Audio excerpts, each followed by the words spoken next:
A voice that Hoosiers know and love is silent tonight. Known for singing Back Home Again in Indiana at the Indy 500 for several decades, Jim Nabors is dead. The Associated Press reports he died peacefully at his home in Hawaii with his husband at his side. Nabors was 87 years old, and for more than 35 years, his voice was synonymous with the Indianapolis Motor Speedway.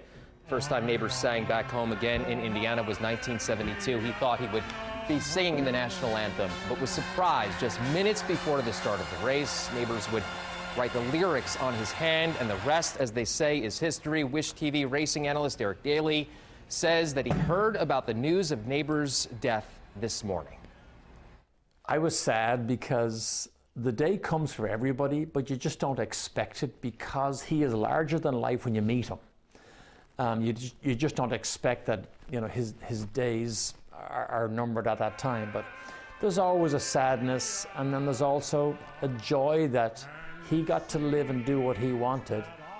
We got to share in it. We got to enjoy what he was able to do for so many, many people all these years.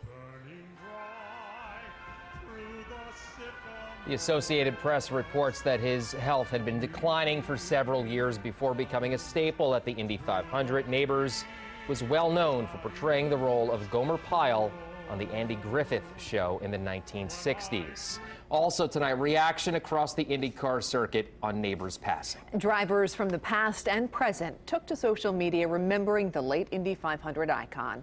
Our Charlie Clifford joins us now with more on that side. Charlie. Yeah, Brooke and Phil, we talked to a couple drivers today. One who, like many of you, grew up with Jim Nabors seemingly in the backyard, singing Back Home in Indiana, and another who's found some success here in Indy and now feels like he knows Nabors very well. So honoring a legend, a tough task today for the IndyCar world.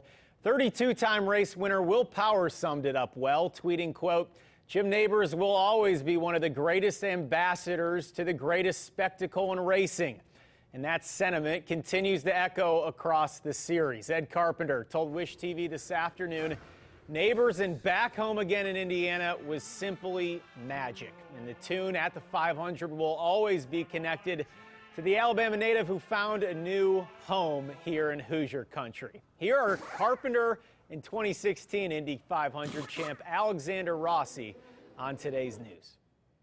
Having grown up around the track and had the privilege of being around Jim, and just such a great guy, you know, meant so much to not only the 500 but really just the whole city and everyone that has a piece of the 500. You know, all of the family traditions and memories, you know, he's connected to all of that, so he's going to be dearly missed. After winning, you know, I've talked a lot about the education and appreciation I gained for the race, and he was a part of that. Him being a staple in the race just as much as Florence Henderson was and is.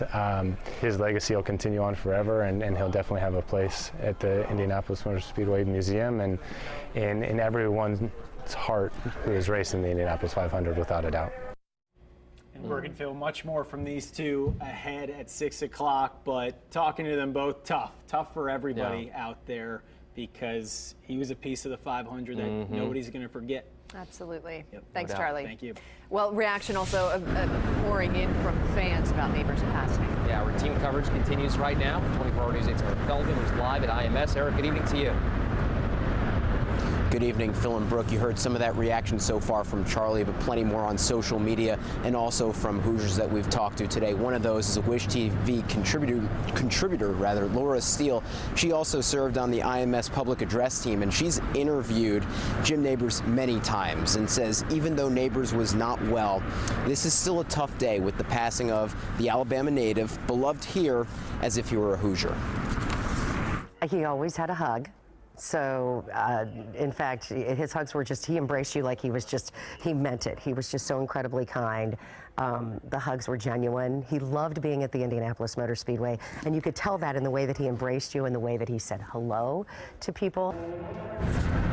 We also have reaction from Jim Cornelison, an IU grad who sang Back Home Again in Indiana at the Indy 500 last year. On Twitter, he says, "I am proud and honored to do my best to carry on this unique, powerful tradition. Thanks at IMS and at JDouglas4 for the opportunity. Cornelison, you may know, also sings the national anthem for the Chicago Blackhawks. Coming up at 6 o'clock, you're going to hear more from Laura Steele on some of her favorite memories of Jim Nabors. I'm live outside IMS. Eric Feldman, 24 Hour News 8.